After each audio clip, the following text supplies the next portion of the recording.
Hi, I'm Dr. Thompson, Professor of Biology. First, some brief comments about these videos. For each chapter, I will have screencasts, like this one, which will cover important concepts I'd like to discuss. I would like for you to view these videos prior to class. In lecture, I'll use these PowerPoint presentations as a starting point for our discussions. You will have the opportunity to ask questions about these topics, and I may add more information and examples. We're beginning with Chapter 1, the study of life. In this first video, I will cover what is biology and the characteristics of living things. What is biology? It's the branch of science that investigates living things, both currently living and past organisms. Knowledge of a little Latin or Greek will help you tremendously in understanding the terms we'll use in class. For example, the word biology is derived from the Greek root words bios, which means life or living, and logos, which means to reason or the study of. So, what is biology? It is the study of living things. Biology is one branch of science. So, what is science? The English word science is derived from the Latin word scientia. It means knowledge. Science is a way of gathering knowledge or understanding about items in the universe around us. Science is a systematic enterprise that acquires and organizes knowledge about things which we are interested in. Science does this by forming testable explanations about subjects. We test explanations using experiments and compare our results to our predictions. Correcting our mistakes or misconceptions using the results of our experiments allows us to refine our knowledge of a subject. Why study biology? Rather than me telling you my thoughts, I'd like for you to think about this question and come prepared to share your ideas during lecture. I truly believe this is one of the hardest questions I can ask you in the field of biology. What is life? Let's start with some definitions I found in a dictionary. Life is the quality that distinguishes a vital and functional being from a dead body. I don't know about you, but this immediately brings to mind the question, what is dead? I hope this never happens, but someday you may have to help make the decision on whether a loved one is alive or dead.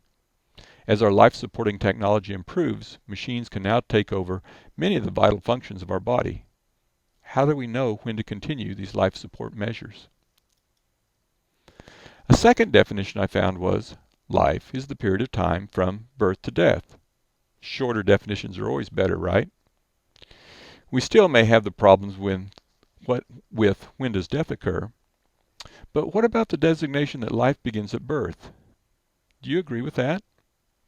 We'll discuss some of your ideas about this in class. So, what is life? As a biologist, I'm most comfortable with the definition of life that lists the attributes of living organisms. Life is a property of organisms, like humans, dogs, tomato plants, mosquitoes, and bacteria. These organisms all have the capacity to grow, to reproduce, to respond to stimuli, etc. Can you list other characteristics of living things? There are more. Please come prepared to talk about some of these characteristics during class. All living things have the ability to perform metabolism. Metabolism involves all the chemical changes that must occur within an organism to sustain life. From an energetic point of view, metabolism involves all the processes used by an organism to acquire, transform, and to use energy. Energy is the capacity to do work. It enables organisms to move their bodies, to move materials within their bodies, to tear apart food molecules, to build new molecules, to build new cells and new individuals. The chemical reactions making up metabolism are dependent on various conditions. Maintaining these conditions, such as oxygen levels, temperature, etc., that are necessary for life is called homeostasis. Homeostasis is the maintenance of the internal conditions necessary to sustain life.